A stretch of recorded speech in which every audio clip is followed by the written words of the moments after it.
came back. So this is wonderful. This is actually very, very encouraging and massively exciting to see this many of our friends and family here this morning.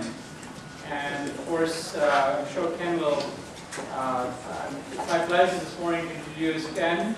My name is Soman Sundaram. I'm on the faculty of the School of Business at USB. And I'm just going to take a couple of minutes to talk about something that's been a passion for me and the Dean and the School of Business for a little bit of time, and that's our Business of Healthcare initiative.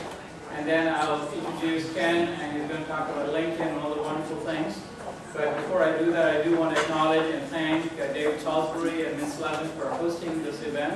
And this is the first time I've come here. I guess some of you have been here before. But this is wonderful, and again, thank you for coming. So very, very, very quickly, I just want to walk through a few slides. I just tapped these out early this morning. And so I'm using new keypad and iPad and God knows what else, so forgive some of the glitches. But essentially what I want to talk to you about is the Business of Healthcare initiative. And in very simple terms, why healthcare? Because it is huge. There are other parts of the U.S. economy that you can potentially dodge through your lifetime. Healthcare is not one of them. It's very, very big, and sooner or later we're going to spend some time in the healthcare system. I turned 54 over the weekend, and I'm getting a fair share of the inner workings of the healthcare system already. And parts of it are fabulous, and parts of it are not. And it's only going to get bigger. Why healthcare? Again, from a University of San Diego point of view, firstly, 52% of this very large number is healthcare delivery.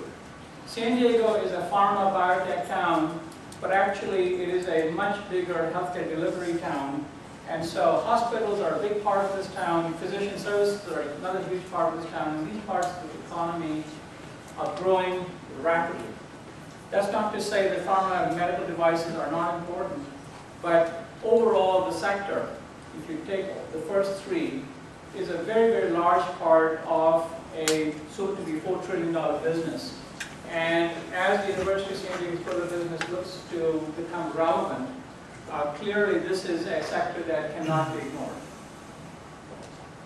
This potentially some of you might take job issue with. First issue, not an issue, and that is, it is a huge employer. And a lot of the jobs in the healthcare sector are business jobs. Parts of the healthcare sector, as I said, work very, very well. If you have a complex, life-threatening condition, there's no better place on earth than in the United States to be taken care of. But on the other hand, if you have a simple chronic condition, diabetes. I have no idea if any of you are familiar with somebody with that condition, but it is almost tragic how complicated navigating the whole maze can be. And so, as I said, we might argue with the position, but I think healthcare delivery is massively broken. And School of Business, we have the capabilities to impact it in some positive way. So let me just talk to you about why we are engaged in this. And it is very simply about, I have a fairly narrow view of the world.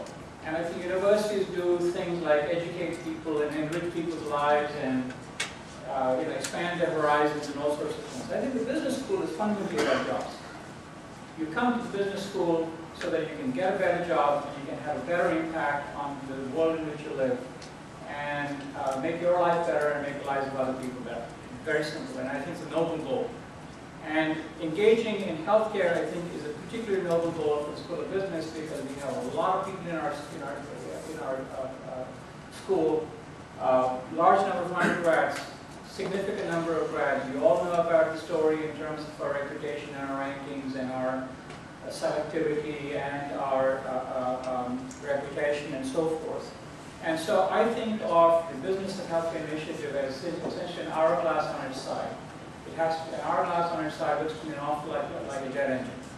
bring people into the program, you've got to process them, in other words, educate them, and you've got to expel them out, meaning get them into good, impactful positions. So connecting that to LinkedIn.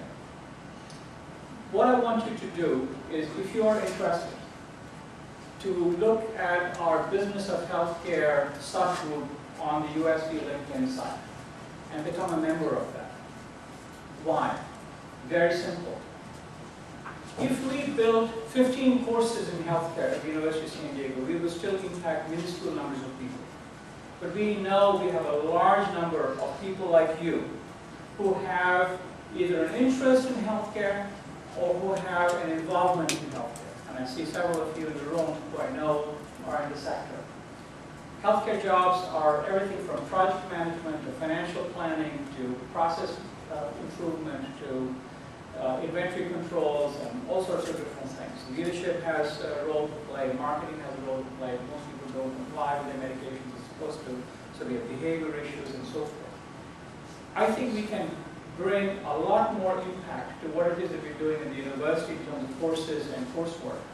If students in the program today, students who graduated from the program in years past, as some of you, can commingle with people who have an interest and expertise in various facets of healthcare. Either we are presentations, speaker events, mentoring of students, resume building, what have you. And essentially what I'm trying to do is take a page out of the Obama playbook, and that is enlist the enormous amount of goodwill that we have out there. Enlist the number of people who are in our community who have expertise in this. And so utilize them in a way that's productive for them as well as for the others who will follow them into the healthcare sector. So that's essentially my pitch. If you want to be involved either as a consumer or as a provider, meaning expertise, person receiving expertise or delivering expertise, go to our Business of Healthcare subgroup site on LinkedIn. And I'd love to be part of a larger community. We have about 140 people there right now, and would love more and more of you to be involved. Okay? So with that, I'm just going to introduce Ken Schmidt, BBA 92. You can read faster than I can speak, but he's going to give you a tremendous amount of insight into how we can, again, leverage this tremendous outpouring of goodwill and enthusiasm that we have. How I think I sort of evoke a phrase that I'm going to try to refine and coin and then use again and again. I think USD business schools are at a tipping point.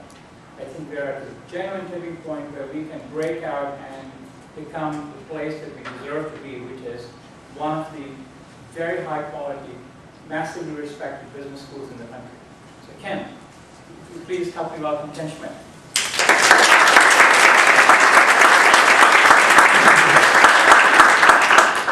Thank you. No problem with your presentation. How's everybody doing this morning? Good. Thank you all for coming. I really appreciate you all being here. It's a wonderful turnout. And thanks, as Sylvan had said, thanks to David Salisbury and Ms. Levin for letting us use this wonderful facility here as well. The goal for today is to talk a lot about social media, and in particular focusing on LinkedIn. So I've been doing workshops for about 5.5, almost 6 years now on LinkedIn. I started my company 4 years ago. My firm is called Turning Point Executive Search. I'm actually a native of San Diego. Not usually very many natives in the audience when I typically mention that, so I do bring that up. I went to USD, came out in '92, been in San Diego for a very, very long time. LinkedIn is a phenomenal tool, and social media in general is incredible in terms of the power, the control, the ability to connect with one another, both online but also offline. We're going to talk a lot about that today, how to translate one to the other as well. How many of you, just a show of hands, already have a LinkedIn profile? All right, great. How many of you use it on a regular basis? Let's say once a week you're on using it for networking. How about once a day? Anybody using that every single day? Are you all recruiters like me? It's an amazing tool. It's fantastic. How many of you, by comparison, are on Facebook? And how about Twitter? There we go. Okay, good. So LinkedIn is an amazing group. They filed their IPO to go public later on this year. They just announced that they're going to be adding a lot more people. They've doubled their employee base over the last 12 months alone. They're looking now for about a $4.5 billion valuation through their IPO. So it's a formidable organization. been around for a very, very long time. I'm going to share some very specific stats with you as well, but it's also changing every single day. Every time I do this presentation, I literally have to finish the slides the night before, because there's probably some changes that have already come out this morning that are not going to be reflected in my slides here. It's an evolving, ever-changing tool, which makes it that much more effective and that much more real-time as well. This is meant to be a very interactive conversation and dialogue. Please feel free to ask questions as we move through this. Any situations that you're up against, you're trying to figure out how to navigate through, just let me know. I'll be happy to share my insights. And incidentally, we did make this available in paper, kind of save paper and be a little more green, if you will. But if you do want a copy of this, a couple things. First of all, Alyssa, in the next few days, is going to make this available on the USD LinkedIn group. Secondly, if you want an actual copy of the presentation, just send me an email. I've got business cards up here. I'll be happy to send it to you. So just FYI. Don't feel like you have to write every single thing down as you go through this. So our game plan for today, we'll talk about a few things. Why social media is even important, why we can even have this conversation in general. We'll narrow down from social media specifically to why LinkedIn is important. We've got 10 simple steps that I've outlined that will really help you, whether you're in job search mode, whether you're looking to start your own business, whether you're looking to start a new group, as Soma had mentioned as well with the healthcare initiative, or whether you're actually in business trying to bring in new customers and develop prospects. All these steps will be relevant for you no matter which seat you happen to sit in. What now? So once you've got everything all set up, what do you do now? That'll be where we'll end. Then finally, talking about the fact that social media, through all this, it's a great tool, but at the end of the day, social media is a means to an end. It will not take the place or replace that face-to-face conversation, right? People might want to connect with you on LinkedIn, but they're not going to buy from you, they're not going to hire you unless they actually see you and talk to you and feel the passion and excitement about what you do. So keep that in mind also. This is all, again, focused on being a means to an end. Okay. So the three most important components of an online presence. Anybody have any guesses of what those three things might be? What are the three most important things that will help you build an effective and productive online presence? Any guesses? Activities. Activities one. Good, good. I'm sorry? Exposure? Okay, great. All right, great. So the three things that are very important. And I use this slide really in every presentation that I do, whether it's about job search, marketing, business development, sales, you name it. The first one is clarity. Second one is visibility, and finally it's diversity. So think about that. Think about this in terms of any brand out there, whether it's Nike shoes, or whether it's a restaurant you want to go to, or whether it's Coca-Cola. Without clarity, visibility, and diversity, it's going to be a very, very small niche. So think about that in terms of your own online presence as well. Your message has to be clear, right? It's got to be, when someone says to you, so what do you do? Or what kind of job are you looking for? You've got to have a very concise, very focused message that's going to give that conversation kind of a jump start, if you will, without going into a 3 or 4 minute dialogue about what you do. It's got to be clear. It's got to be very, very memorable as well. Secondly, if you've got a great message and it's a wonderful, world-changing thing that you do in your business, but nobody knows about it, it's not very, very productive or very effective. So you've got to have that visibility as well. So clarity and visibility, and finally diversity. One of the things that we talk about, we do a lot of career coaching in our business as well. We have a recruiting practice and also a very active career coaching practice. One of the things that we do with our coaching clients is talk a lot about, okay, so what does your network look like today? Whether it's online or offline, how big is it? What does it look like? Who are the folks that are in your network? And invariably, no matter who we talk to, their network happens to be very, very deep in their particular domain expertise. So talking to a CFO, they'll give me a list of all their contacts, and lo and behold, about 80% of their contacts are other CFOs, right? It makes sense. You kind of tend to play in the sandbox where you're most comfortable. But the more effective, you'll be much more effective, the more diverse your network is. So I will talk to CFOs and IT folks and CPAs about how important it really is to know salespeople, and to know business development folks, and to know attorneys and bankers. So the more diverse you are, online and offline, the more effective you're going to be in your presentation, but also in terms of your overall visibility out there. So again, clarity, visibility, diversity, very, very important for you no matter where you are in your career. The nice thing about LinkedIn and social media is that it'll give you, if you have a very effective social media and LinkedIn campaign, it'll provide you with all three.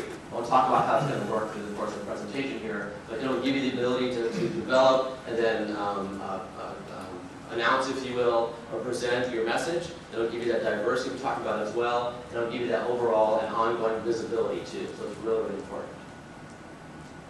Okay, so some recent stats here to give you an idea of why social media is so important.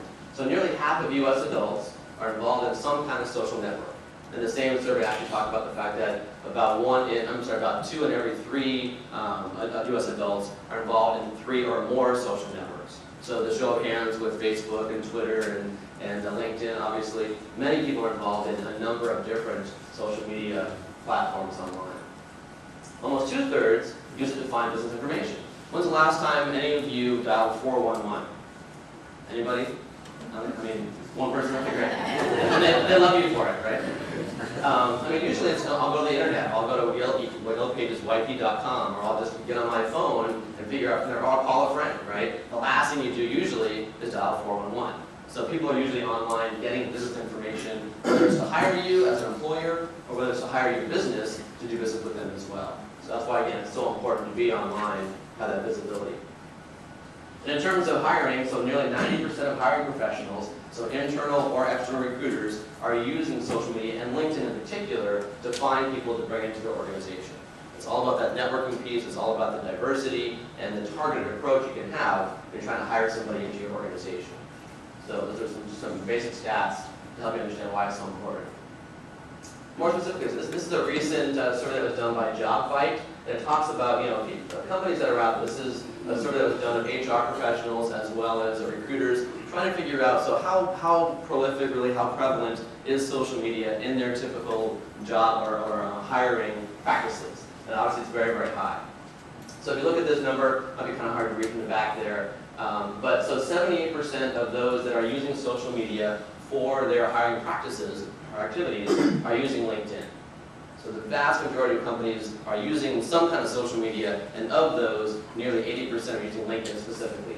Followed by Facebook, so 54% are using Facebook for hiring, and then Twitter behind that, 44%. And it goes down to blogs, YouTube, MySpace, and then none at all. So only about 14% are not using any social media. Most companies out there, and recruiters like myself, are using social media on a regular basis. So again, it really is very prevalent.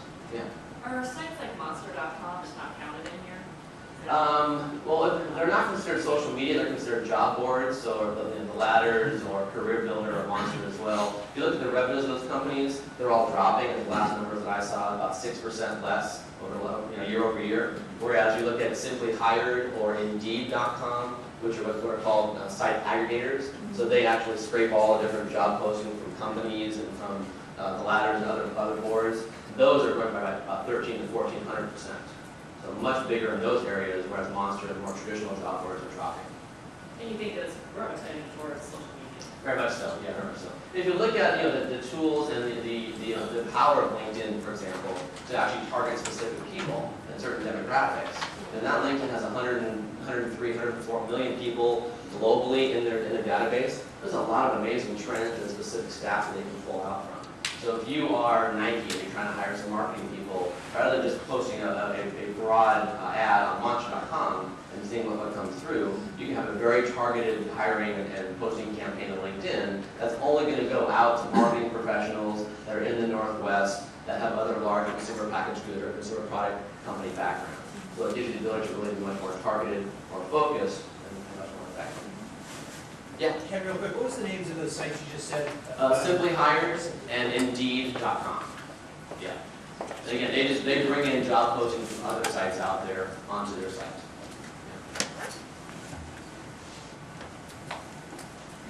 Yeah. Okay.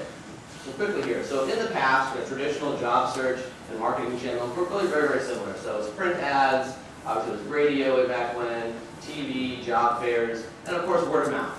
But in years past, word of mouth was networking and meeting people face to face. That was the word of mouth power, if you will, of referrals.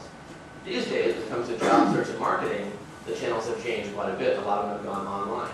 Again, social media, networking is still part of it, but now a lot of the word of mouth comes through what's called Web 2.0, right? So it's Yelp, or it's Kudzu, or it's all the different sites out there that you're looking to, you're reading people's reviews. My family and I are planning a trip, for example, up to Yosemite in the summer. I'm trying to figure out which hotels to stay at, right? So we found the hotel we liked. Before we actually made any decisions, we didn't call the hotel. We looked for all the reviews on different hotels to figure out which ones were good or bad, what were the comments and those kinds of things. So that's really kind of the word of mouth, the online word of mouth that a lot of people look for in terms of buying goods and services, or in terms of hiring people as well. And that's why LinkedIn, again, is so important, and we'll talk about why.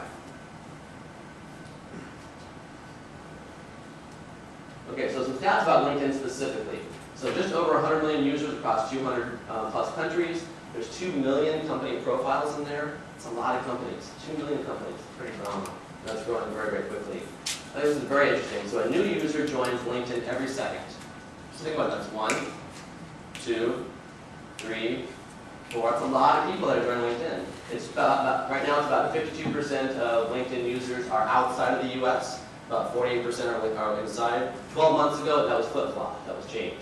So they really are growing phenomenally outside the US. So if you're looking to hire people, or looking to get a job, or looking to engage with customers in your business outside of the US, don't think that LinkedIn is just a US-based organization. It is truly a global organization. Every single Fortune 500 company is represented in LinkedIn. Over 800,000 groups, 800,001 now thanks to Soma, right? A lot of groups out there. And 4% of profiles have more than 500 connections. This is important, especially if you're out there looking for a job or in terms of business development, because you want to find a way to connect yourself with people that are in this category. Because they're going to have a lot more connections that will grant access to their connections if you're also one of their contacts, right? So when you're out there trying to figure out how do you build your network, we'll talk about that in a few minutes here, make sure that you focus on connecting with other connectors. That'll give you allow you to kind of cast a much wider net and be much more visible out there across the LinkedIn stratosphere as well. Okay, you always need to have a top 10 in every presentation, so here's my top 10. First of all, it's free. Top 10 reasons to get LinkedIn. The vast majority of the things I'm going to talk about today are all free of charge. Now, LinkedIn is slowly moving, some aspects of some functionality of LinkedIn is moving towards a fee-based structure, but still 95% of it, and probably most of what you're going to need anyway, is free of charge. So it's a fantastic platform from that perspective. It allows you to find previous employers, old classmates, and former contacts, right, in a very easy fashion. It allows you to develop a network of peers and also service providers. It gives you access to all of your colleagues' contacts. Again, the ability to cast a wider net and know people, but also know people that they know. It allows you to have that net really widen quite a bit. It allows you to develop your list of target companies, target jobs, and customers as well. It gives you the ability to uncover relevant professionals and titles. So again, back to the idea about Monster, for example. A lot of times, if you're doing a Google search and it comes up with a lot of very broad information or results, it's kind of hard to kind of weed through that and figure out who are the relevant companies and or individuals that you want to connect with. In LinkedIn, with a few very, very simple keystrokes, you can target very specific, very relevant individuals that will be customers of yours, or that could be your next employer as well. Gives you the ability to gain insights about a company or executive's culture. Allows you to showcase your skills to prospective employers and clients as well. Again, back to that visibility piece that I mentioned earlier. Allows you to enhance your virtual shelf space and your web presence, right? So you're out there, when I do a Google search on somebody or on a company, if you have a LinkedIn profile and a LinkedIn company profile, you're going to come up as one of the results in my Google search, right? So it gives you more what I call virtual shelf space. You come up more often, you have that increased visibility. And then finally, something that a lot of folks don't think about, when you send an email to somebody, a customer or an employer or job seeker, if you will, you never know for sure if it'll get through. It may get stuck in their spam folder, depending upon obviously how strong their spam filter is. But when you're communicating with people through LinkedIn, two things happen. First of all of your emails, 100% of the emails that you send through the LinkedIn network will be received by the target recipient. Okay? Secondly, even and this is true for myself as well, I tend to look at my emails, my messages from LinkedIn first and respond to those before my Outlook emails. Mainly because I get about 200 emails a day in my regular Outlook. It's an awful lot to have to go through. I get about 15 or so in LinkedIn, and again, back to the whole idea of being targeted, I know there's a very specific, relevant reason why all those 15 people email me through LinkedIn every day. So it's a much more targeted, much more relevant and focused approach. So keep that in mind also. People are a little more likely to respond to you first through LinkedIn versus your regular email account. Any questions about these? There you have your profile and company profile? It's kind of like Facebook having a fan page versus your individual private profile, right? So in LinkedIn, you have your individual, so I have Ken Schmidt as my own profile, and I have a separate entry, if you will, which is turning point executive search. So and you when you have your company profile, you can list all your employees as well. So all the employees that are in LinkedIn that are part of your company can be attached to your company profile. And my private profile is just all about me and the books I'm reading and the events I'm attending, my background, any presentations I may have uploaded, and my work history as well. So kind of a little bit makes sense. Yeah. Can you send attachments through the emails on LinkedIn? You cannot. It's good. That's a really good question. The only you can't do. You can attach attachments, PowerPoints, Excel spreadsheets, Word documents to your profile, but you can't send them through LinkedIn. It's not yet. And I'm a huge fan of LinkedIn, but one of the things that I'm at this point frustrated, and I'm hoping that either through learning or through enhancements to the site, I can get a better handle on, is this ability to search. Because seems like, as you said, some of the things are becoming more on the pay side, but some of them are also becoming just very difficult to do. In other words, if I want to do a dump from my connections as to who in my set of connections works in a hospital environment, very hard. I can pull up a list, then it's very hard to dump it into anything else. All I have to do is scroll one by one. In terms of exporting it to... Exactly. Okay. You could email, export the CSV files recently, about 6 months ago. Right, yeah. And you can't anymore. So that's the little frustration. Did that change? Some of those things change, I'm not sure. So I know that you can still import contacts, and you can also export contacts. You can export your entire database if you want. Right. It's a little bit cumbersome. It's a lot of data there, but it is doable. Like I can talk to you about offline, Sure. But I know you can do it for sure. Okay. And it's like doing any kind of search. I mean, even in Google, the broader the terms that you use, really the messier the results are, right? And why the less relevant. So it's all about choosing the keywords. And we'll talk in a few minutes here about keywords specifically.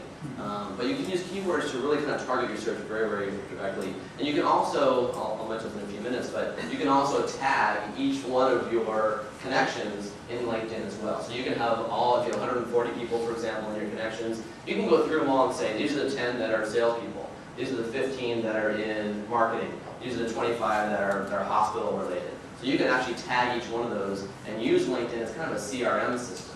Kind of manage your own customer base or your own contact base as well. And I have a slide about that too, I'll show you. Yeah? So as a recruiter, I feel like I run into a lot of profiles of recruiters. Sure. To like post jobs on their subject line or what have you. Is it in the future of LinkedIn to kind of work with recruiters to kind of have a different interface for them? To kind of have... Good question. Well, yes and no. So there are two different kinds of recruiters, right? There are folks like what I do. I'm on the outside. I have my own firm, so I'm serving as the outsourced recruiter, if you will, for a company and help them fill the search. Then there are internal recruiters that work for a company, so inside Intuit or inside Semper, if you will. So the folks that are inside companies, there's a very robust hiring solution that LinkedIn has offered. They provide for companies to hire people more effectively. So there's a lot of interface. There are a lot of interaction. They have conferences up in the Bay Area. That's very interactive. The other folks that are on the outside like me, there's not as much interaction yet. But I'll tell you that 1 in 20 LinkedIn profiles, like 100 million profiles out there, 20 million of them, right, I'm sorry, not 5 million of them are recruiters. So that's a pretty big percentage to have one specific, category represented in that large of a number. So there's going to be a lot more of that coming up. Hasn't happened yet, but it certainly will. So yeah, so 1 in 20 profiles is a recruiter. So there's a lot. So I might answer your question differently, but it's coming. Put it that way. Sure.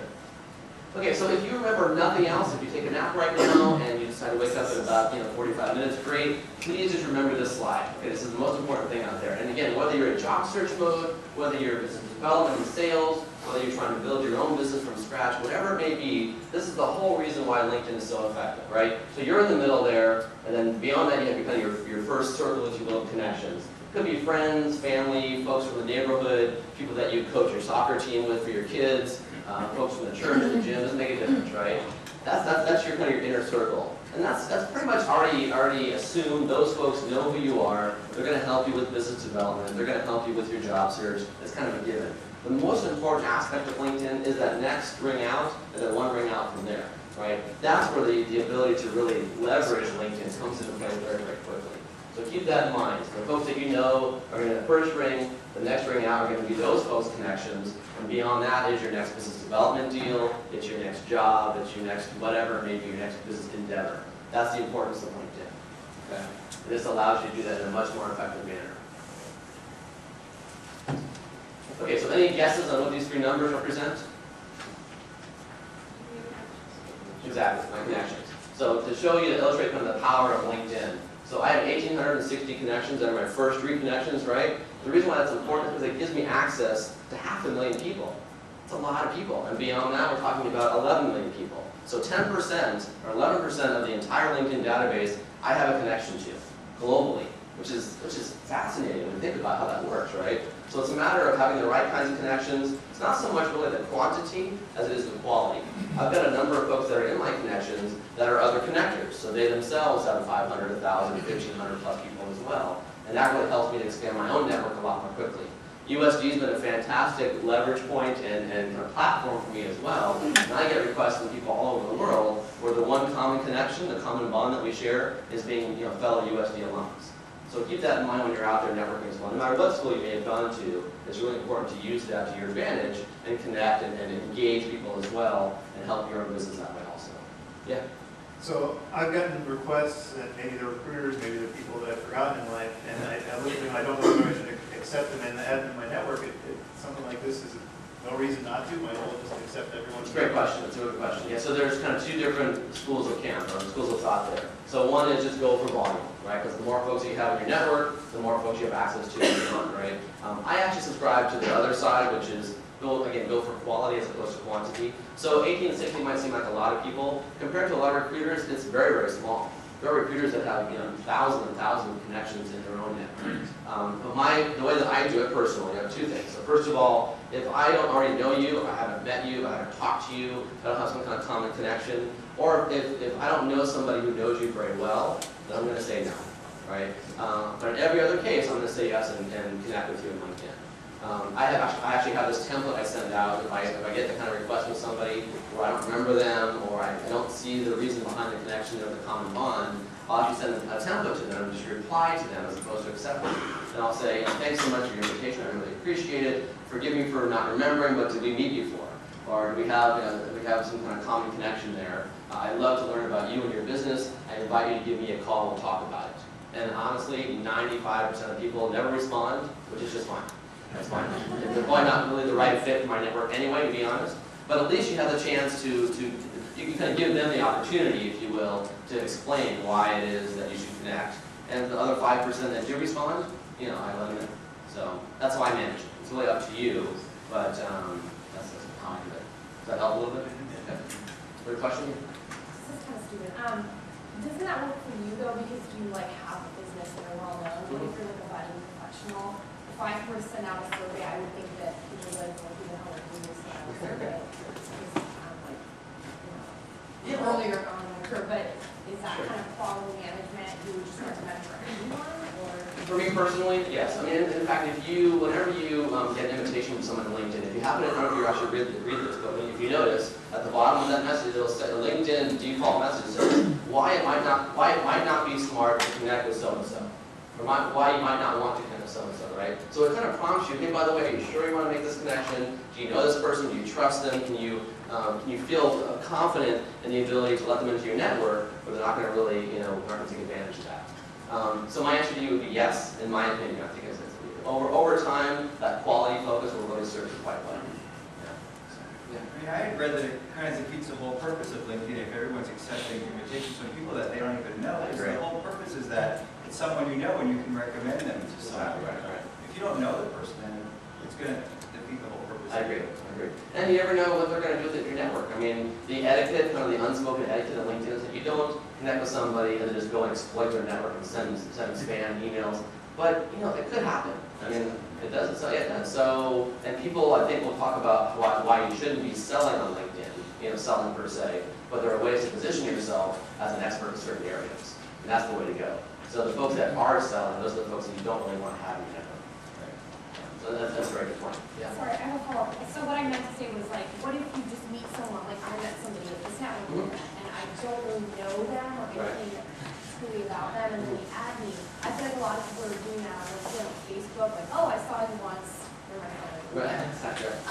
So would you screen with people like that too, or like, what's the? Well, for me, if I met someone at a networking event and we had a conversation, and I learned about what I do, what they do, and there's kind of a connection there, then I'm going to let them in, or I'm going to invite them myself, certainly. But I'm not going to send out whatever the number is, 90, requests for all of you to join my network. But if any of you said, hey Ken, I came to your presentation today, had a lot of fun, met some great people, would love to connect, I'm gonna say yes, right? Because you're all here, I can trust you all. Maybe I shouldn't, but I should, I do. So I use that as kind of a screening process. So I mean, figure it out, see what works for you. At the worst case scenario, if somebody does exploit your network, you can also unfriend them, so to speak, or remove them from your network. So that's easy to do as well. Okay, let's move on here. All right, so we're going to start with the 10 steps here. So first of all, before you get to 10 steps, there are 7 things that you have to have in your LinkedIn profile that will get you to being what's called 100% complete.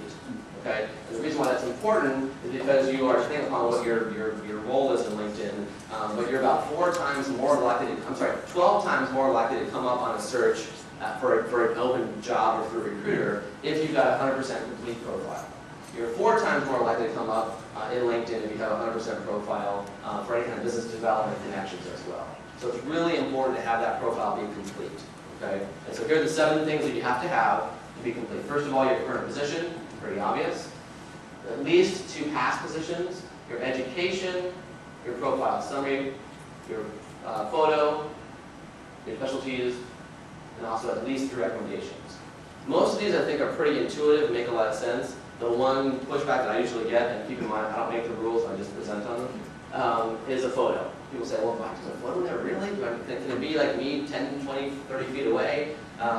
So you have to have a photo on there. And the reason is, A, it establishes some additional credibility to you in terms of having your picture on there. Secondly, it just, if you're doing a lot of face-to-face networking, like I do, for example, there will be a lot of times I'm going to go meet somebody at Starbucks for coffee for the first time. We've never met before. I look at their LinkedIn profile, I see their picture. It's much easier to actually pick them out at Starbucks versus asking everybody, hey, are you Bob? Are you Bob? Are you Bob? Because you've seen their picture on there. So the photo is a requirement. Make sure it's a professional photo. If you've got a Facebook page also, don't use the same photo you have with your surfboard under your arm at the beach or something on Facebook. Make it a professional photo in LinkedIn. In a business suit, in a professional setting, that's the way to do it. Again, it's all about your image that you're trying to portray and develop online. Okay, so the photo is a requirement. Yeah? Now, when you update on LinkedIn, you have a choice. All of your connections can either see that you're making all these updates, or all of your connections will not see that you're making. Is there a way to mix and match? Like, say if you're employed and you have, like, a lot of your network is at your employer, you don't necessarily want them to see you're making 20 changes. Right. There's a kind of a negative stigma with that, right?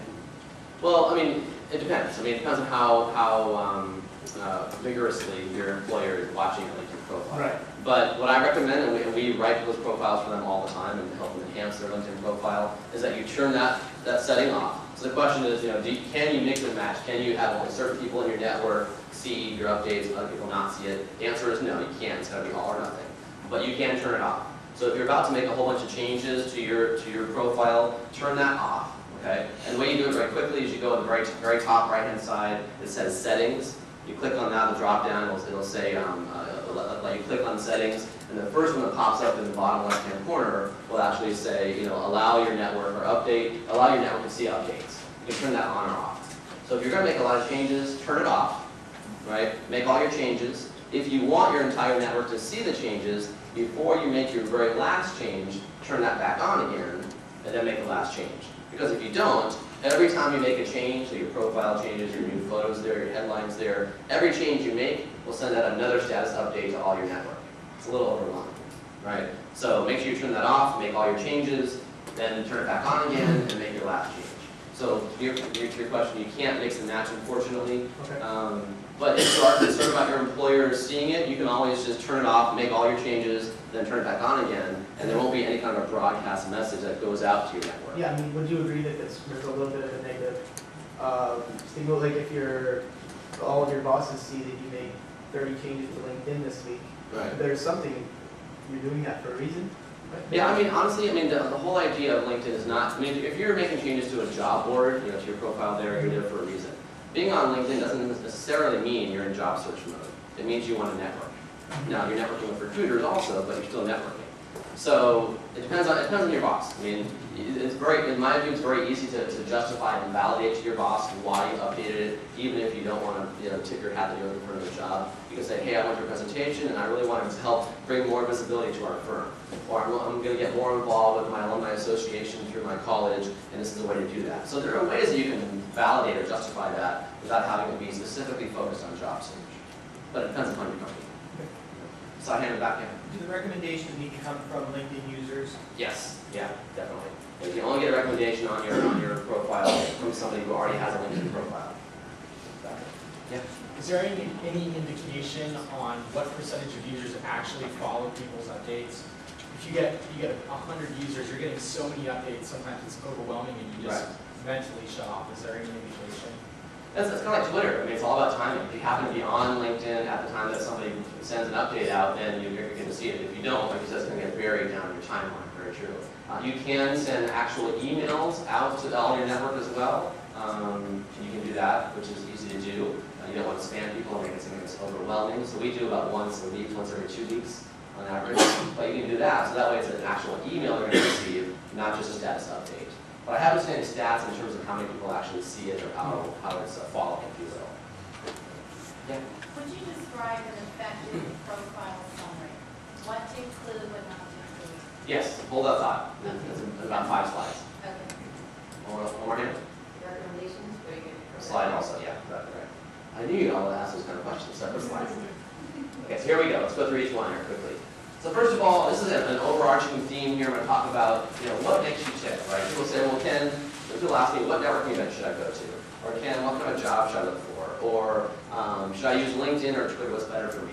Well, it really depends upon what your goal is, right? I mean, you only shop at certain stores if you have the goal of buying something at that store. So same thing with social media and job search and networking. What is your goal? What are you all about? What is your focus? What is your aim on this particular activity? So we have this phrase that we use in our coaching practice. We call it your professional DNA, right? Everybody knows what DNA is in terms of your own body makeup, of course. When it comes to your professional DNA, it stands for 3 very different things. Pardon me. So first of all, what is your drive?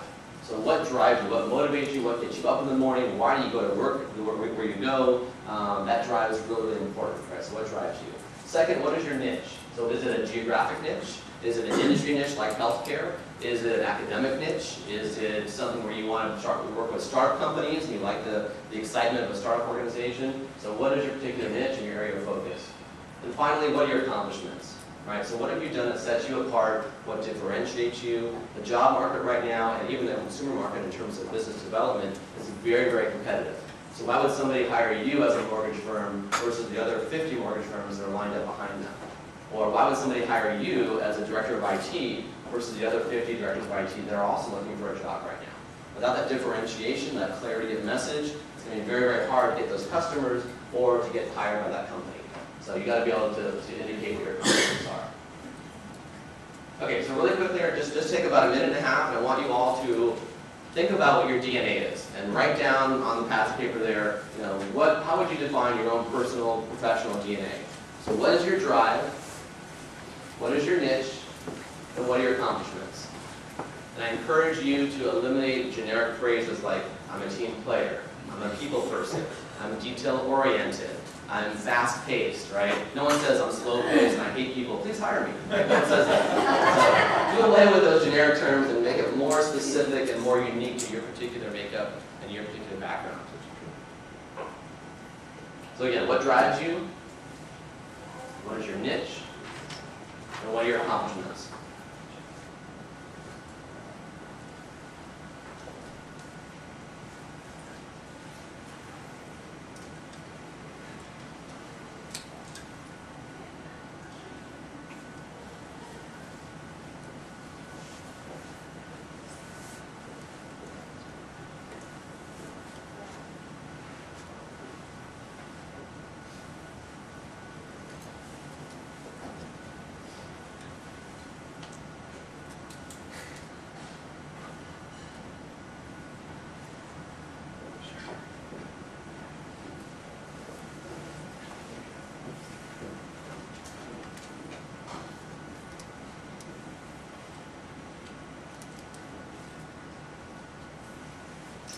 30 seconds.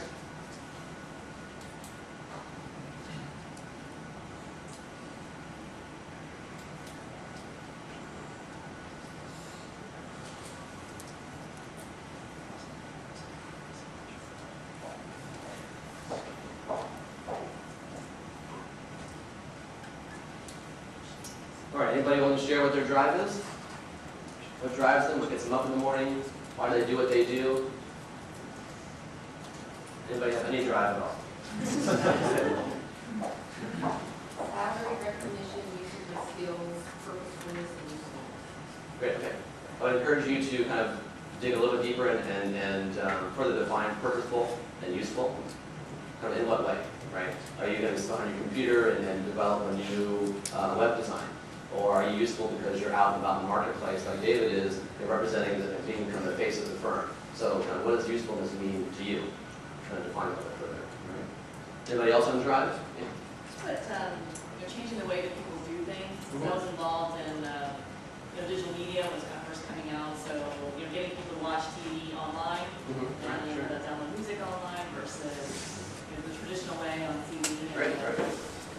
Kind of energy changing, kind of whole blue ocean strategy, that kind of thing. Okay, great. How about niche? Anybody have a unique niche to focus on? I work on behalf of tenants and buyers in North County, San Diego.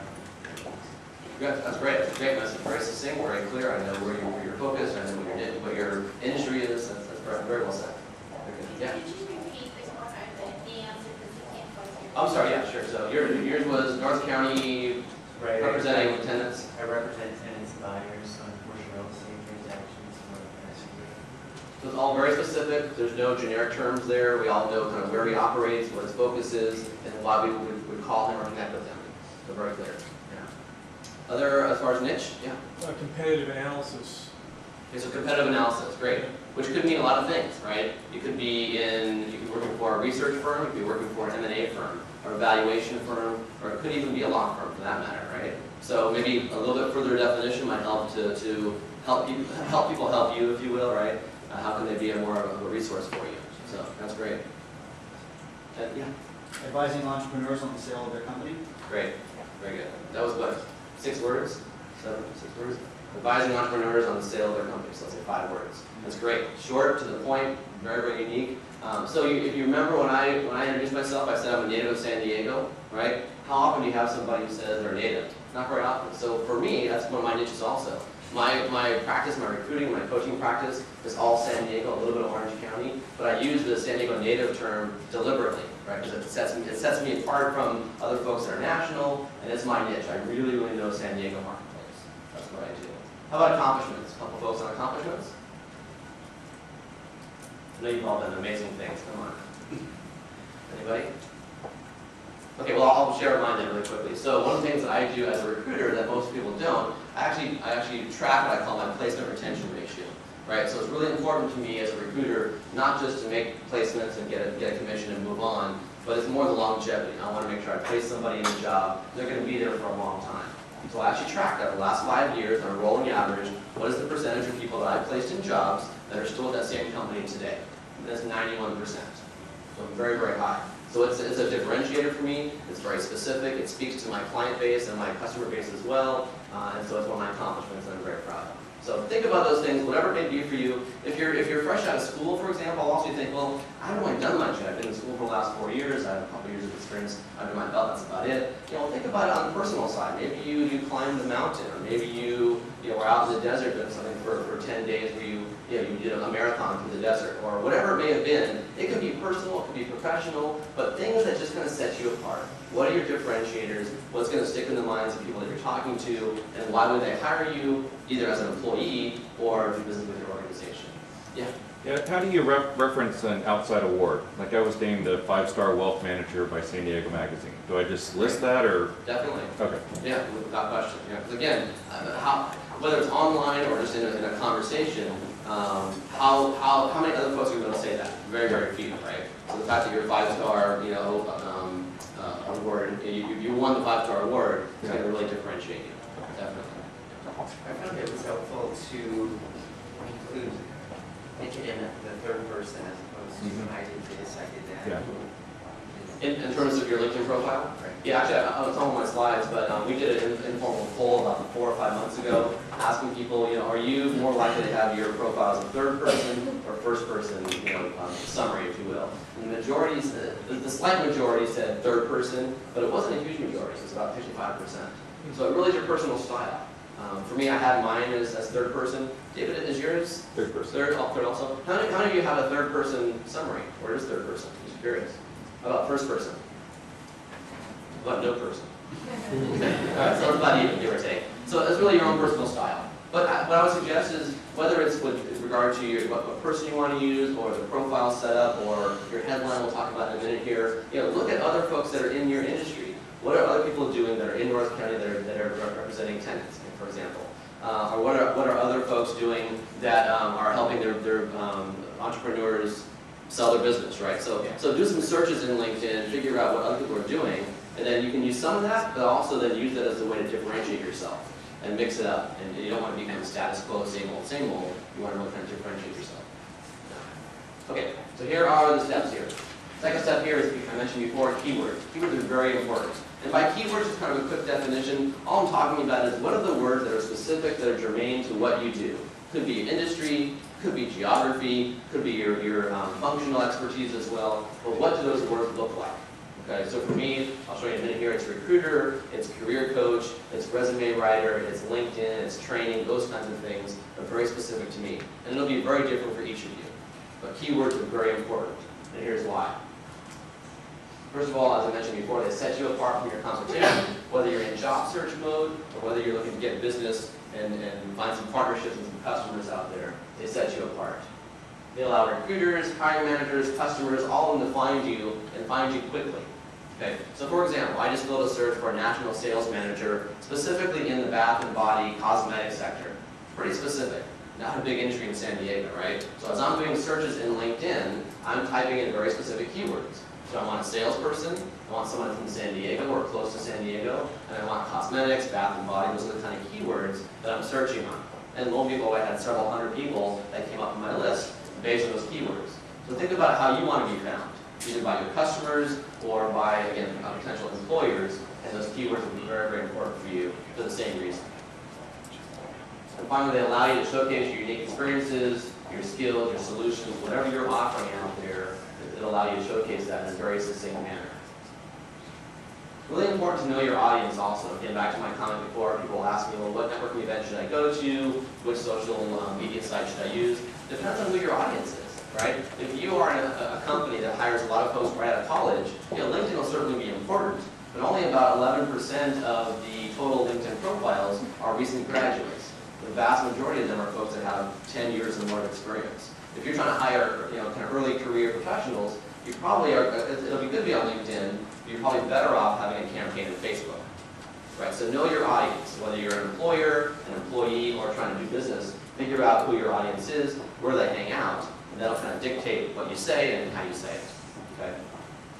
Secondly, here, remember to consider every single stakeholder, right? So not only what kind of company are you going to go after, but who within that company is your target audience. If you're an IT person, you want to talk to the CEO or CTO. If you're a salesperson, you want to talk to marketing and sales, of course. Just depends upon who your audience is, but really know who those stakeholders are within those organizations as well.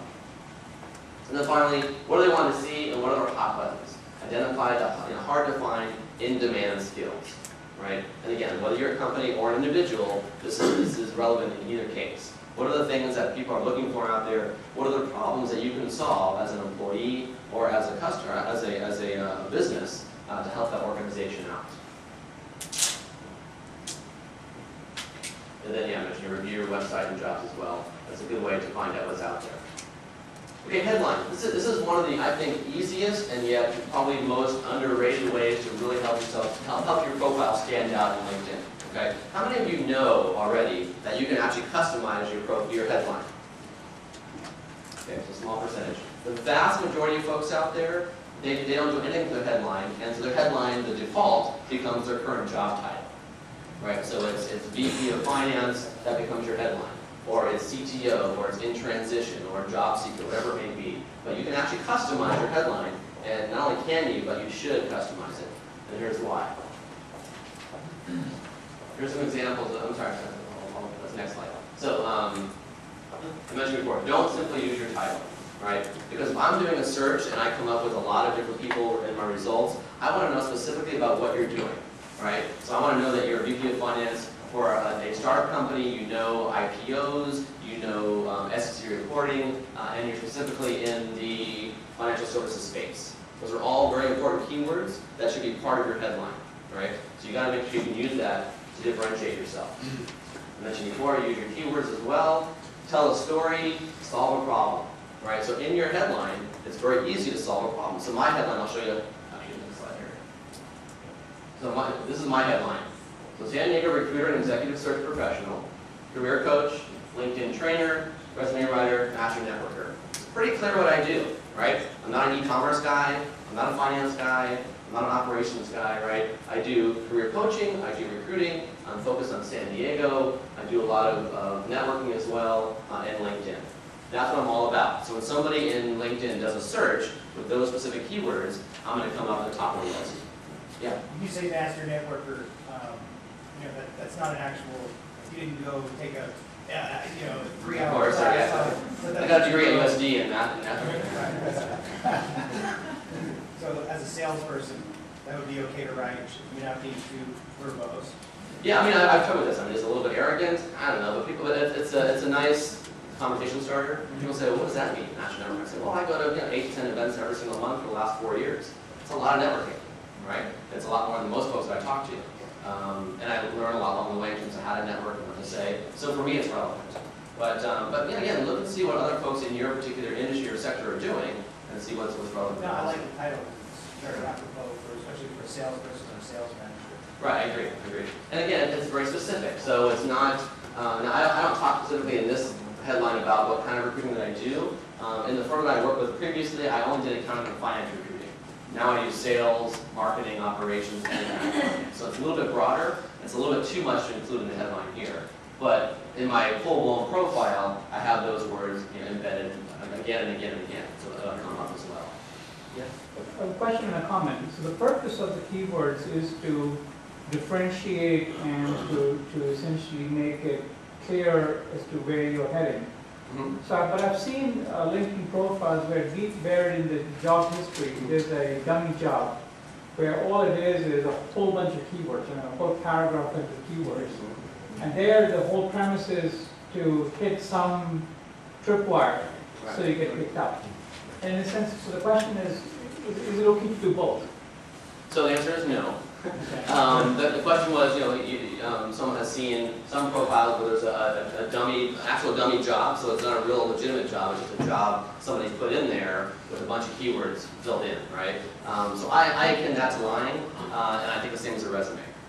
There always used to be these stories about people that would actually do a resume and they would use white ink, right, or white font. So in your resume you have all these possible keywords and you can't see it because it's white on white, right? But when a company pulls up your resume, all those keywords will come up, so you'll be hit by that radar screen, and they'll call you for that job. I mean, it's very creative. Don't get me wrong, but I think it's very illegitimate. I mean, it's just not accurate. So there is a section I'm going to get to in a second here, a section in LinkedIn called specialties, and the whole purpose of that section is to simply just list out legitimately all of your keywords and all the areas of expertise that you have. But in terms of adding a false job in there, no, I would not recommend that at all. Same as the resume. So some other examples here really quickly. So that one's mine. I helped this person build this one. Global Multilingual Relationship Manager. It's something I'll bring up as well. I'm amazed at how often people speak multiple languages, right? And it's buried at the very, very bottom of their resume, or the very, very bottom of their LinkedIn profile. Again, think about the differentiators. How many people out there speak 2, 3, 4 languages? Not a lot. So if you are one of those people, that should be front and center. Highlight that. Make sure that really helps you stand out. It shows your ability to think, obviously, in multiple levels. It shows that you've got the discipline. Maybe you grew up in an international household. But regardless of the reason behind it, use that as a key differentiator. So this person speaks 3 languages. That's why I encourage them to include this in his particular profile. It'd be worthwhile to say you're just conversant in that language and not fluent in it. Yeah, you want to be careful. You don't want to kind of lay claim something you don't have. But yeah, later on, I mean, further, if you're strong enough in that language to have a conversation and to know 90% of the verbiage and vernacular, then I would include it. If you're not 100% fluent, then you can say conversant. In your headline. You know, right, exactly right, yeah, exactly right. Okay, a couple more here real quick. So this one I love also. Online marketing, CRM, social media, SEM, SEO, branding, direct marketing, digital media, e-commerce. There's really no ambiguity there, right? You know this person's going to come up on your radar screen. If you want a marketing person, e-commerce, they're going to come up and it's going to be very, very effective. I like that one a lot, very clear. This one as well. Material handling executive, facilities project management, energy saving storage systems. Very niche, very specific, but very clear. All right? So most of the ones that I see are, sales executive, or marketing professional, or CFO, right? It has your title in there, something very, very generic, as opposed to the more specific, more directly unique, if you will, words that we're talking about here. And something for many of us that are just finishing our MBA and some few things to say. Sure, we talk about offline definitely. The question was, what would you recommend for someone who just finished their MBA, and have you been working at all, or? Yeah, a little bit, but I don't know. Well, first of all, I would put MBA. Again, that's a differentiator, right? I don't have an MBA. A lot of folks don't have MBAs. So whether it's an MSEL or an MBA or whatever it may be, include that there definitely. If it's from a top 10 school, include that as well. If you, depending on what you did in your MBA course, any awards you may have received, any case studies that maybe you did, those kinds of things where you really kind of delved into a specific industry, you can include that as an industry focus, definitely. So we can talk offline about it, because it really is kind of case by case. But I guess in general, kind of broaden your mind. Think about what did I do that may not be traditional job, but things that I did in the course of my MBA work and might still be relevant. And it's going to change. You're going to have something right now, you'll get your next position, and then a year from now, you're going to probably change it. Right? But so think about what's relevant and what's important right in the here and now. Yeah. So to follow up on that, if you're looking for a job, should some of this be aspirational, or should this headline always be what you've done? Should be a combination. Yeah, I mean, in today's job market, even though it's great, the fact that you want to go from financial services into biotech, that's a wonderful goal to have. The odds of it happening, it could happen, it's pretty slim. So you want to incorporate some of your aspirations, but more so what you've already done. And just try to find universal terms that you can use that will be relevant in financial services and also in biotech, for that route. Yeah? Do you have any suggestions for a headline if the purpose of you being on LinkedIn is more for business development as opposed to you being found by somebody else to hire? What kinds of things would you suggest, or just use your title? Well, getting back to the whole professional DNA, it doesn't matter if you are in job search mode or if you're in business development mode. So I'm business development mode, that's what I use. So these are the solutions that I provide, this is the story that I want to tell, and this is the value I'm going to bring to my customer base, my client base, right? So same kind of thing. You could be an e-commerce company that has a whole new software platform that's a competitor to PayPal, for example. So you want to talk about that. You may be focused in a specific niche or industry. You want to talk about that. You really, really know healthcare. You're really well versed in West Coast startup organizations, right? So again, speak to your audience, know your audience, and speak to what their pain points are and what they're looking for. Like I'm talking about offline also. Okay, last one. Sorry, yeah. It just seemed like a good segue. Because I'm more on the biz dev side as well.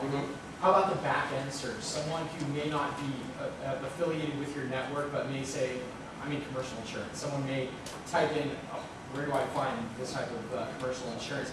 I want to pop up through those keywords. Is that where you're doing it? Definitely. Okay. And I didn't mention this before, but there are three, the algorithm that LinkedIn uses, we don't know a lot about it, it's like Google's, right? But we know enough to give you some tips. So there are three specific areas that the LinkedIn algorithm uses to figure out if you're going to come up on a search or not.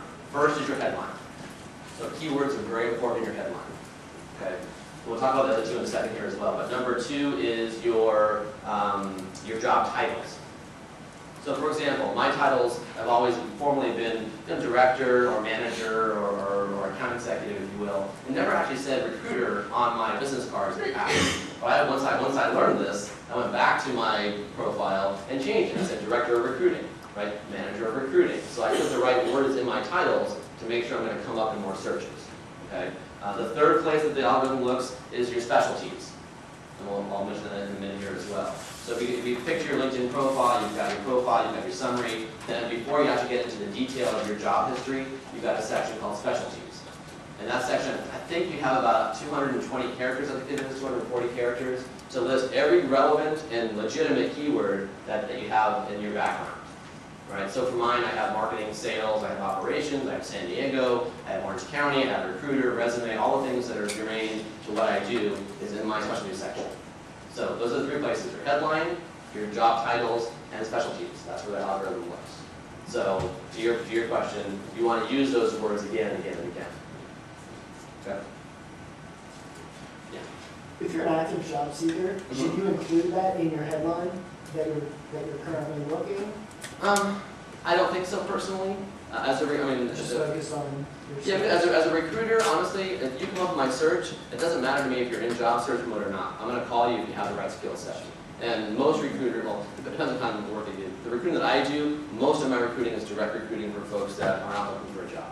I mean, I'm looking at both sides, but I'm also looking a lot more directly at folks that are currently working. So whether you say I'm in transition or not, it's not going to really affect it. You know what I mean?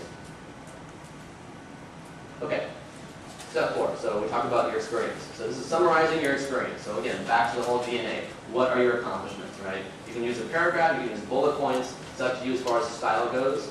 We mentioned before, first or third person, up to you. I use third. I think that's a little bit more professional, but really it's up to you, however you feel most comfortable.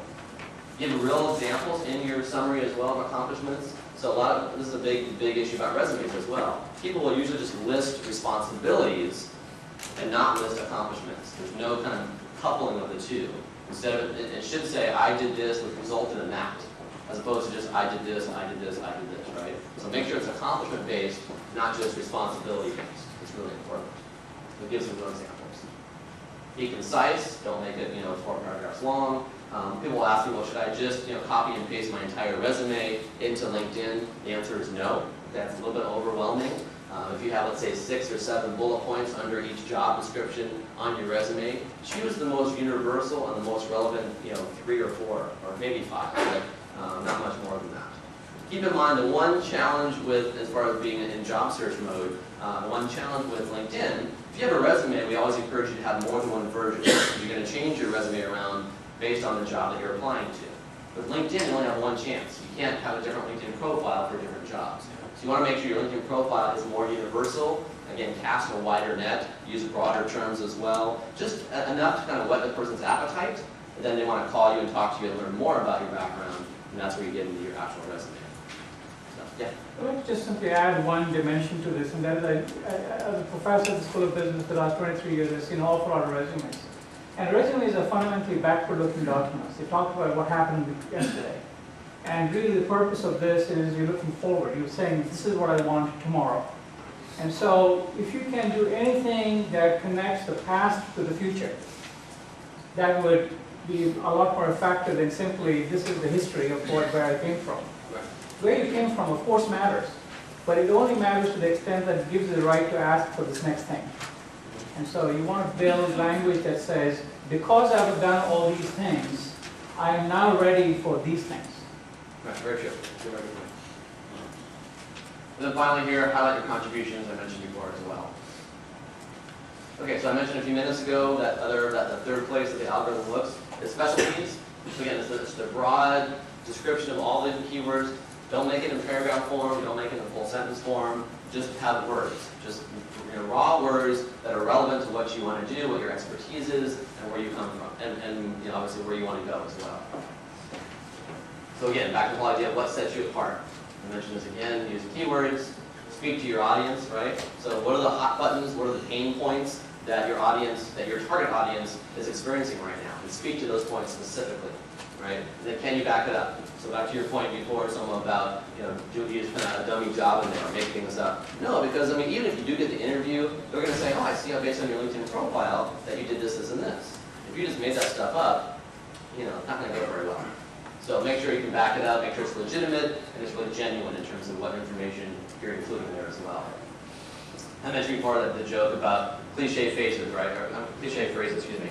And as a quick example, so LinkedIn did a survey, and again, with 100 million users, they've got a lot of data to go after. So here are the top 10 overused phrases, okay, that you want to avoid. This comes from LinkedIn directly. Top 10. People use these words far too often. Extensive experience. Innovative. Motivated. Again, no one says, I'm not motivated. Please hire me, right? Motivated. Results-oriented. Dynamic. Proven track record. Team player. Fast-paced. Problem solver. And entrepreneurial. Those are the top 10 overused phrases, if you will, or descriptors in LinkedIn. So try to avoid all those 10 if you can. Should they be all skills, or should they just be things that I know about me that maybe you can use in your job? Like, I am very thorough and inquisitive, so those are subjective. And my boss has told me before that I'm ethical and honest. Right. Are those worth putting in? Of all the words that you mentioned, I would use the word inquisitive, but you want to, so the question was, do you talk about words that describe you, or should it be actual skills, right? So if you want to try to, you can use the word if you can back it up with a story, right? So I would say inquisitive, so, highly inquisitive nature, and then, for example, I asked this question, pushed back on this number, turns out it was not correct, or our CPA did something wrong, or we missed something in our contract negotiation, whatever it may have been. So you can use that word, which is a little more generic, but back it up with a story, an example. It's really important. And what about words that are what I want to get to, but I can't currently back up? I want to be in these jobs. Yeah, so it's a question. It depends on the words. I mean, if it's PhD and you want to become a doctor, if you're in school right now to get that degree, great, and you can back it up. But if you're not, then not so much. So it's kind of case by case. Aspiring to? It depends. Aspiring to become president, that's a little far-reaching, right? But aspiring to, if you're a senior financial analyst right now, for example, and you're looking to become a finance manager, right? So maybe you're taking on some kind of loose supervisory skills in your current job. You can back it up with that. It makes some sense. So the aspiration there is certainly validated. So it kind of depends. Okay. Step 6. So now it's all about building your network. How many of you feel comfortable already in terms of how you invite people into your network? Raise your hand if you feel like you've got it down pretty well. Okay. Well, for those 5 people, just talk amongst yourselves. Here's how you do it effectively, okay? So you've got a few different options here. First of all, always use the advanced function. Always, always. It's much easier. It's much more in-depth. It gives you a lot more opportunities to break things down. So always use the advanced function. You can picture your LinkedIn page across the top. I think the 5th or 6th one across the top tab. It says People. You click on People. Off to the right-hand corner, it'll have a field, and then it'll say Advanced next to it. So click on Advanced. It'll give you, I'll show you in a second here, a much more in-depth way to search on people as well. Okay, so here's an example. So I just mentioned. So again, it's the very top up here. You'll see it. It says People. I'm sorry. Actually, it's under Contacts. So if you say click on Contacts, and then I'll go over here to the right, which is People, and you see Advanced. When you click on Advanced, this is the screen that comes up. Okay, and as you can see, you can slice and dice the database in any possible way. You can look for people that are currently or that were previously at Qualcomm. You can look at folks that went to USD. You can look for people that are within 100 miles of San Diego, that went to UCLA, that are marketing professionals, that at some point in their career worked for IBM. I mean, you can do whatever you possibly want. Again, 100 million users, you're probably going to get some kind of result based on your search. Okay, so you can, yeah. So maybe search LinkedIn quite frequently. How effective do you find the LinkedIn algorithm compared to Google? Do you find yourself going to Google and throwing some keywords at Google? Not very often, yeah. I mean, LinkedIn for me has been very, very effective. Yeah, there are times where I will do a Google search after I found someone on LinkedIn. That's kind of a backup to further validate the person and see what else I can find about them or other bios. But it's rare that I get people that are not. I mean, it happens, but it's more rare that than Google. I usually get those that are relevant to my search.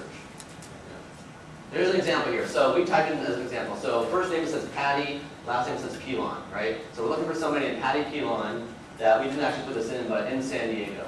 You do that search, right? Click on it. Here's what we get as a result. So several Patty Pilons come up, right? We identify that based on our particular situation, the first Patty Pilon is the one we want to talk to. HR manager at Patient Safe Solutions. right? This is how it's going to look when the results come up. So now if I click on, so you can see next to it, it's hard to see from where you are, Bob, but next to her name it says second. That means that right now Patty Pilon is a second degree connection. Okay, and just a quick definition. So there's first, second, and third degree.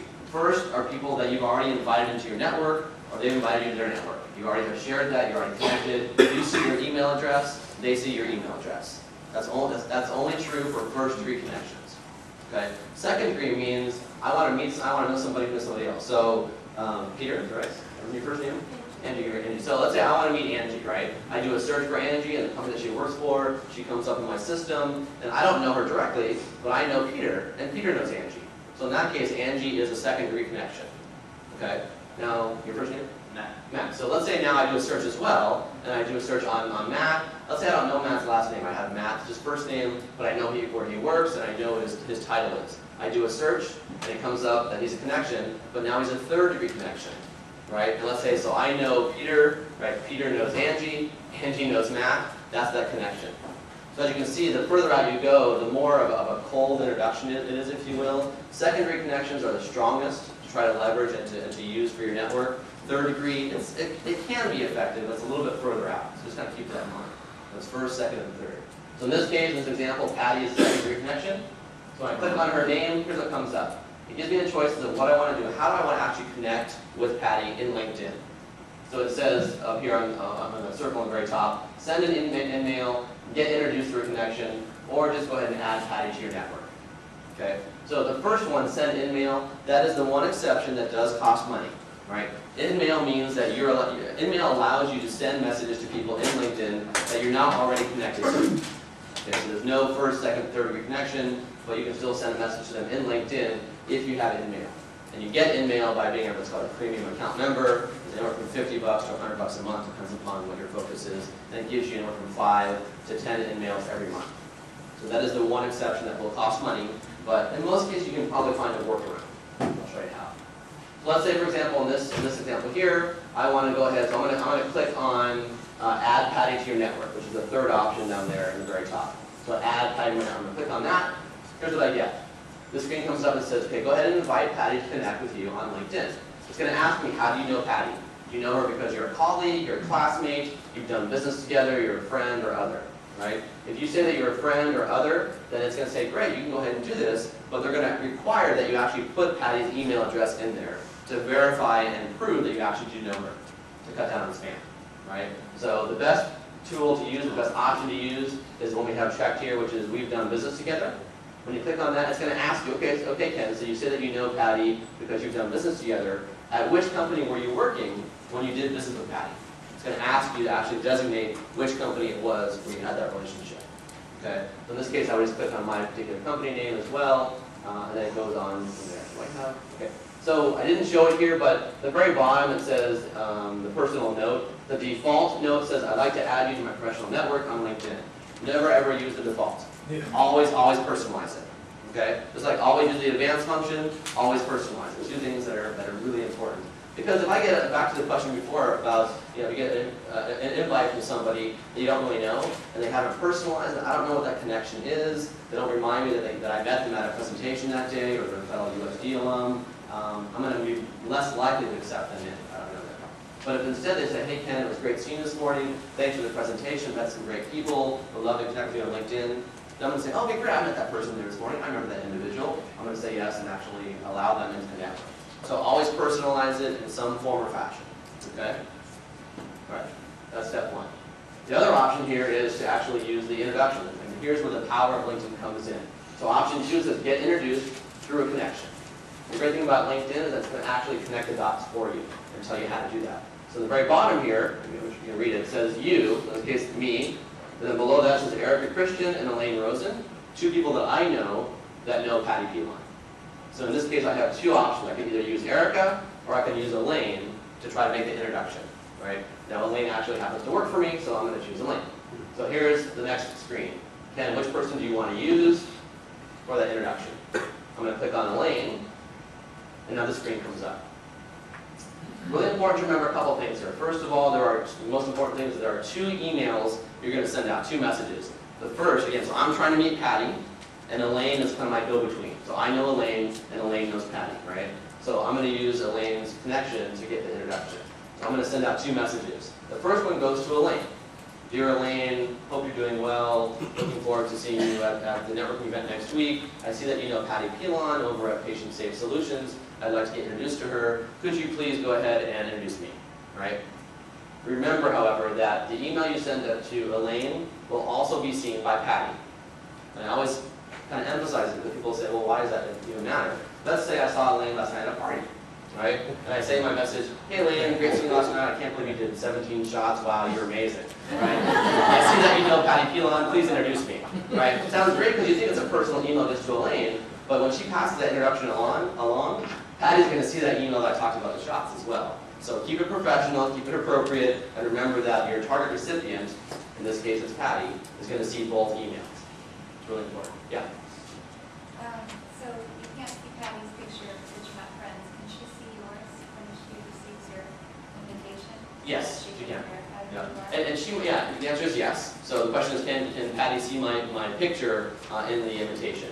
So in the actual invitation, she can, if I've set my settings up that way, which I have. Some people set their settings up where they don't allow pictures to be seen or certain things to be seen, which again kind of defeats the whole purpose, as you mentioned before. But in this case, yes. And then Patty may actually, before she accepts the invitation, she may actually look into a separate search for me in LinkedIn and kind of see what my background is. All right, so, but, yeah. All right, so again, remember that. So that's the important thing. There are 2 emails that you send out. The second email goes to Patty directly. So I'm going to say, you know, Patty, this is Ken Schmidt. I've heard a lot about your organization. Very good reputation out there. We have a mutual colleague in contact, or mutual contact in Elaine Rosen. We'd love to talk to you about your organization. So real short, to the point, real simple. Don't say I need a job. Don't say I just applied to a job online. Don't talk about jobs if you are in job search mode. Talk about, you know, market intelligence, learning about the organization. You can mention, you know, you're one of the top 10 companies on my list of ideal places to work. Would love to learn more about your organization. But never say I want a job, and never ask Elaine in this case. Don't ask Elaine to endorse you for a job either.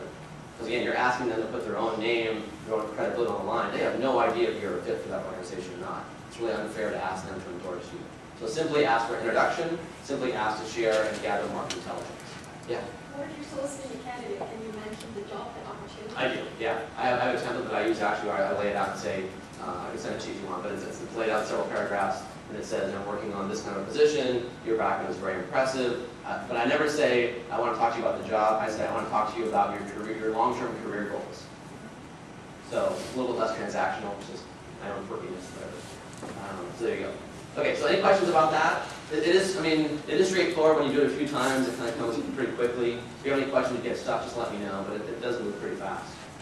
I actually want a suggestion, because I've used this recently, and I feel like it helps me to kind of, because some people aren't familiar with this application, Right, I'm not. So I sent an email on the side to my friend, and I said, hey, is it okay to do this via Right. LinkedIn, because they don't even want to check this. Is that kind of do it, right? Yeah, sure. So I feel like that would help.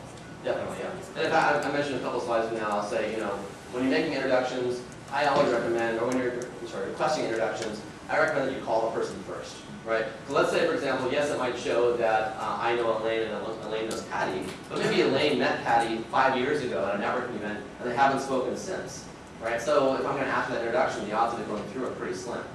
Right? So make sure that if you call first, it's more, you add that human component to it. They hear your voice, right, and request, and it's also more respectful.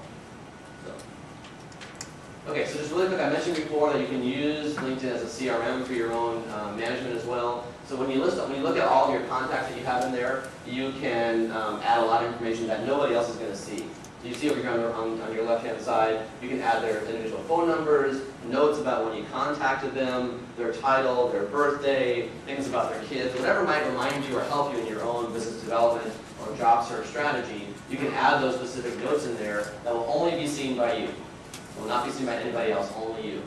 Okay. So the way you do it is very simple. You click on your very top left-hand side there, click on contacts, you list all your contacts out, and each person you're allowed to include information and put that additional content in there attached to each individual. So you can set up folders. As a recruiter, I set up folders for all the searches that I do. I save people's profiles and put in that folder, and I put notes in there about when I talk to them, what they said, if they have interest. So it's a great system to use from that perspective also. Side note, Yeah. you know, you were talking about constantly adding contacts. What about deleting somebody from your, Yeah. Yeah, so the answer is, yeah, the question is, so can you delete somebody? And the answer is yes. It's very easy to do. If you actually go up in your contacts, actually, it's right here actually. So the very top left-hand side, it says add connections, remove connections. So click on that, it'll give you a list of all your connections. You check the box, whichever one you want to remove, and you delete it. And the person that you removed will not get an email saying, hey, by the way, you know, Bob hates you now, you're out of your network. They won't do that, so they won't know that you're out of their that they're out of your network until they try to pull you up again. So you know. Okay. So again, I mentioned before, call first, be sincere when you're asking for introductions. Again, don't ask to be endorsed for a job. Talk about market intelligence and about networking. You have a much higher likelihood of getting an introduction to go through if you eliminate the whole job search mode and talk more about the company. And again, personalize it, as before. Okay, so we talked about recommendations a minute ago. Somebody asked a question about recommendations. So again, back to that list of 7 things, you have to have at least 3 recommendations to be 100% complete in your profile. If you have more than that, certainly, it's very easy to do. You do have to have, anybody that you ask to give you a recommendation, they have to have a LinkedIn profile. So you may have your reference sheet of 5 or 6 people. If they don't have a LinkedIn profile set up, you can't ask them for a reference within LinkedIn. So just FYI. Very easy to do, but again, profile top left, you click on that. One of the drop-down options is recommendations. And it'll ask you, who do you want to ask, what do you want to say? I always recommend that when you ask somebody to recommend you, you give them some guidelines. Tell them, you know, please speak to my leadership skills. And somebody else will say, please speak to my technical skills. And somebody else, you know, please speak to my ability to work in a very fast-paced environment. So the whole idea of recommendations and references for that matter is to give a more well-rounded picture of who you are as an individual. So hopefully each recommendation will speak to a different aspect of your background. In terms of numbers, I debate this with my recruiting friends all the time.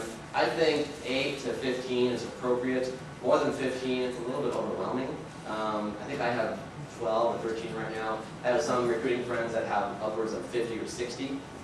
That's great, but you know, it's kind of like, I got the point. You're a good guy, right? I don't need 50 of those to tell me that story. So whatever's comfortable for you, but I think 8 to 12 and 15 is probably appropriate. you think we're cycling through recommendations to keep fresh and popping up and getting Googling? Not really, unless somebody speaks to something that's really irrelevant in your background. But if somebody is a recommendation today for a job, even 10 years from now, someone's going to want to say, okay, so what happened in that job 10 years ago? Or who did they know, or what was their image back then as well? So maybe if you're adding a lot of new ones, and you want to delete some really old ones, to keep that number to 8 to 15, sure. But otherwise, you don't have to. Yeah. Any tricks for deleting recommendations? Because I know that people notice as a show or hide, but Right. I also notice if you search your own profile and you have good recommendations, for the professional recruiter tool in LinkedIn, it shows all of them, hidden and unhidden, any way to do it. So even the ones that are hidden can be seen, per se? I didn't realize that. Okay. Is that If you use a recruiter tool. Oh, gotcha. Okay. So the question is, as a recruiter tool, which is a tool used by you're inside a company. I just happened to look up somebody's profile and you Okay. have hidden recommendations and it showed up everything. Okay. So there's no way to delete it. You can, accept or deny, you can hide or show. Right. You can't get rid of it. There's got to be a way to get rid of them. They Really? Yeah. I'll find out for you. Okay. I have some folks that I know at LinkedIn, so I'll ask them. So the question was, can you delete a recommendation completely? I thought you could, but we'll find out. I'll let you know.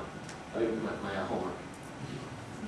All right, good. So that's recommendations. So again, just some examples here. These are some of the ones that I have here. Don't read them; they're too lengthy. But the whole point is, it speaks to what I've done, my background, my experience. And again, the keywords are embedded there. It's very specific to what I do and very germane to what kind of customer I'm looking for in terms of my own business. So keep that in mind also. Okay, so you've done all this, you've done some great things, you've made the phone call, you requested for the invitation to be made, the introduction, and it's accepted. So now what do? First of all, say thank you. Okay, so when I made that request of Elaine to introduce me to Patty, when it goes through, I get the ability to talk to Patty. I'm going to call Elaine or email her and say, Elaine, thanks so much. I really appreciate the time that you took to introduce me. It's a really, really small thing. It takes all of 17 seconds, but I guarantee it'll make you stand out. Back to differentiating yourself. A lot of people don't do that. They request the information, they get it, and they move on, right? As a little side note, I always suggest people treat their online conversations as though it was a phone call, right? If you're on the phone with somebody and you say, hey, Elaine, you know Patty, can you introduce me? She says, yes, no problem. You don't sit there in silence or hang up on her, right? You say, hey, thank you, that's great, thank you so much, I really appreciate that. It should be the same etiquette, the same style when you're online with LinkedIn, right? So you ask for the invitation, they say yes, you say thank you. Real simple, but kind of keep that in mind also. So thank you is really important. Follow up, and if it's appropriate, once I talk to Patty on the phone, I'll ask her to meet in person. Right? If I want to learn more about her company, buy her a cup of coffee, learn about the kinds of people that work at her organization, I'm going to make that request as well. And then, most importantly, we'll talk about this in a second here, is engaging. So offer value. So I've now connected with both Elaine and with Patty. I'm going to offer information that's going to be helpful, relevant, and useful for her in her own business by offering those articles, market intelligence, other invitations as well. So make sure it's a two-way street. Very important. Okay, status updates. Another 10 minutes. Everybody okay today? We're going to start at 9:30, but everybody good with that? Okay. If you're awake, just raise your hand. Okay, so in terms of setting value here, so market trend information, things that you want to include in your actual status updates. And by that I'm talking about when you're on your home page and it says, what are you up to or what's happening, a status update. That's when it's a free field, you can type in whatever you want there. And those status updates go out to your entire network. Okay? So things to include. Again, you don't want to sell, you don't want to say I'm still looking for a job, please for the love of God help me get a job. Right? You want to make sure it's relevant, it's professional, it's appropriate. So include market information, articles, website links, success stories, congratulations, event information. Those are all the kind of relevant topics you want to include in your status updates. And about 2 to 3 a week is ideal. Okay. Here's some examples of things that I've used. So last year, the co-founder of Twitter was here speaking, so I posted this article to their interview. Is your company offering a pay raise this year? This is an article I found about a month or so ago. So again, this is not selling what I do, it's just positioning myself as an expert in this area. It's all relevant, it's market information, it's going to be helpful to my readers or to my followers, right? But never do I say, hey, I'm going to buy this service or pay for this service. It's not a selling tool. Okay, groups. We talked about groups before also. So join and leverage your groups. I guarantee no matter what, I'm sorry, yeah. I hate to interrupt, but a quick question. Is it better to do a status update or start a discussion about those kinds of things? The question depends. So the question is it better to use a status update or start a discussion? So if you're in a specific group and you have a discussion that's relevant to that group or that particular makeup of that group, then use the discussion instead. A status update is more universal, exactly. Now your entire network in LinkedIn may be specific to a one industry or one function, so it's still relevant. But to the person's point before also about, people are only going to see your status update if they happen to be online at the time that you actually post it, right? In a discussion, it stays there within that group, and people are more likely to see it. Does that help? Okay. So groups, there's a lot of groups out there. I think I said before, 800,000 groups. You name it, whether it's your alumni organization, whether it's a geography, whether it's, there are groups for San Diego job seekers, there's groups for biotech folks and healthcare folks. There are people that are in finance that are in Orange County. There are people that, you name it, multilingual skills. Whatever that group or that particular expertise happens to be, I guarantee there's a group for it. So you can do some searches very, very easily. So industries, functional groups, geographic, alumni, again, topics, trends, folks that are in transition, they're all out there. Here are some. So the most important thing is once you're in the group, don't just get in the group and just kind of sit there. Engage. So start discussions, answer discussions, post interesting articles or information as well. It's all about being, kind of creating that dialogue and that engagement once you're there. It's really, really important. Start a discussion. Again, mention the events as well. I mentioned before, offer value, articles, trends, stats. It's really important. And then reach out to fellow members. Get a sense of what they're all about, how you can help them out. Again, make it a two-way street. It's really important. So here's just an example. You are limited to 50 groups. Now that for most people that's just fine. For me it's very frustrating because I want to be in about 150, but I'm in about 50 right now. So here's some examples of different ones that are out there. So Connect, California Jobs, corporate directors forum, executive suite, InlandNet. There's a lot out there. I guarantee you'll find what you're looking for. But again, the goal is to not only just join the group, but really engage and get involved in the group. That's the most important. So once you're in the group, to the question about discussions, so this shows you can see all the different members that are part of the group. You can start a discussion at the very top up there as well. It's very easy to do. Once you start the discussion, it'll go out to the members in that group, right? And then other people can actually comment on your comment or make a response to it. It's very easy to do, a very easy way to start that dialogue and really engage with your audience also. Other thing is that once you're in the group, you can actually see all the members of that group. So even if, let's say I'm in a group and I don't know Peter, right? So I don't know Peter, we're not connected in any other way, but we do happen to be part of the same group. So now I can actually have access to his profile because we're part of the same group. So it allows you to, again, to cast that wider net. So, yeah, so this is kind of an example, a list of all the groups that are all members of the group that you're in as well. Okay, so yeah, we talked about uploading documents. Somebody asked a question about can you actually send documents within, so you can't, but you can upload an awful lot of different types of documents in LinkedIn. So if you go to the More tab at the very top, all the way to the very left of where you are, down the bottom it says different application directory. So you can use, for example, Box.net at the very bottom will allow you to upload Excel spreadsheets as well as Word documents. You can upload PowerPoint presentations. You can do videos if you want with SlideShare. You can connect it to your blog through WordPress or to your Twitter account as well. So you name it, there's a lot of things you can do in terms of other applications within LinkedIn as well. So some examples here. So this is how you do it. So when you're actually on your profile, about halfway down, you see where it's circled there, it says Add Sections. You click on that. That'll allow you to actually add the skill section or the WordPress or the blog or those things. That's how you actually kind of add it to your profile and allow it to actually be visible to other users. If you're in transition, would you recommend putting your resume out like a PDF format?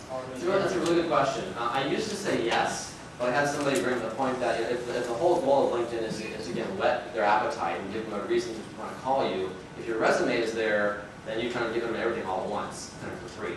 So I would say probably not. And I think I've really kind of changed my position on that. But again, if your LinkedIn profile is robust and complete enough, you shouldn't need a resume also. Hopefully we're going to call you. Okay, the kinds of documents. Again, resume or bio is up to you, but you know, a bio might make more sense. So it's a little more information about you that might be different from what your LinkedIn profile shows, but not your complete resume.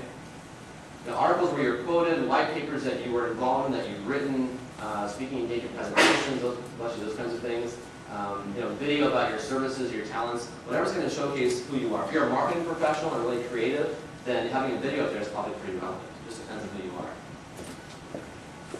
Again, Box.net you use for uploading Word documents or Excel spreadsheets as well. Very easy to use. You can also upload books that you're reading. So it might seem like, well, who cares what I'm reading, right? Well, I didn't just think the same kind of thing. But again, if you're reading the same book as somebody else, that gives you another common connection, another common bond that you can use and leverage in your interaction as well. Regarding content that you upload, can you restrict the content to a specific group you belong to? No, you cannot. So it's whatever you upload as content, an article, or what have you, it's on your profile. So it's separate from the groups that you're part of. Okay. Yeah. Okay, so reading list, very easy. You can add books in there. I've got mine up there as well, which is kind of nice to see what people are reading. I've actually gained some really good insights about other people from the books they're reading, but I've also got some great ideas for the books that I'm now reading. So it's kind of neat too. Events, if you're going to an event, if you're presenting at an event, if you're going to participate in an event, you can also upload that and have that information here. If you're going to be at an event on the East Coast, for example, and you want to find a way to make a face-to-face connection with some of your contacts that are also on the East Coast, it's a great way to do that. So upload the events that you're going to be part of and give them a sense of where you're going to be and what time as well. Okay, last step here, again, engage. It's very, very important to actually not only be on LinkedIn, but to be active in LinkedIn. Okay, a lot of folks say, well, okay, I'm on LinkedIn, I've been there for a while, but I haven't gotten a job or I haven't got any business out of it. Well, the question is then, what are you doing? Are you just there and kind of sitting there, or is there more to it? So make sure that you're actually engaging and you're involved as well. It's really important. quick thing here. So another piece that you can use when you are paying for the premium account. Down in the very bottom right, this is my home page, right? It tells me how many people have looked at my profile in the past 5 days, right? I can click on that in the blue section. If I have a paid account, it'll actually give me a whole bunch of great demographics. So the most important aspect here is the keyword list. So over here, it says top search keywords, right? So basically 11% of people that have found me on LinkedIn did so because in some form or fashion they used the keyword San Diego, right? Other things there that I have listed as well are, so my name, first name, recruiter San Diego. So you can use that as a way to figure out who's searching on me, what keywords are most relevant and are most productive. Right, so that does cost money. It is part of the premium account management, but it's very valuable. Okay? And it breaks down by industry if you want, by geography. It actually tells you who it was that tried to search on your name. So it's very informative from that perspective, yeah. When you're looking at other people's profiles, at least whatever portion of the information you can access, is there a way to not let them know that you're looking at their profile? Is there any way to turn that off? Or? You can. You have to go into your privacy settings and make that change. So you can hide and change things about your own profile, but also about other people as well. So you'll notice here, for example, let's see, where is it? So the first one here says Caroline Carr. The next one, the profile that does search company, it just says someone in the utilities industry. Right? So that person opted on their own settings to turn that off. So from that perspective, you can. It's in your own settings. Yeah, so there you go. So in the settings. So this is great question. It's a perfect segue. So in the very top right corner up here or left on your side is settings. Click on that. This gives you the ability to control every aspect of LinkedIn. That's the great thing about it, is that you can control your phone number. Is it out there? Is it not? Your email address, is it out there? Is it not? Is your profile public or is it not? Your recommendations, all those things you can control and hide or allow as much as you want to, including who sees your name. So, and it's very easy to use. That's privacy settings. Okay, so we're pretty late on time here. If you would like to stay, I'd be happy to talk about job postings also. I've got kind of a work through. I know you're not all in job search mode, but I'd be happy to spend another 5 minutes going through this if you like. If you do need to leave, I understand. I appreciate you staying a little bit late. Again, I have business cards up here. If you have any questions, feel free to give me a call, shoot me an email, and I appreciate your extra patience also. So, thank you.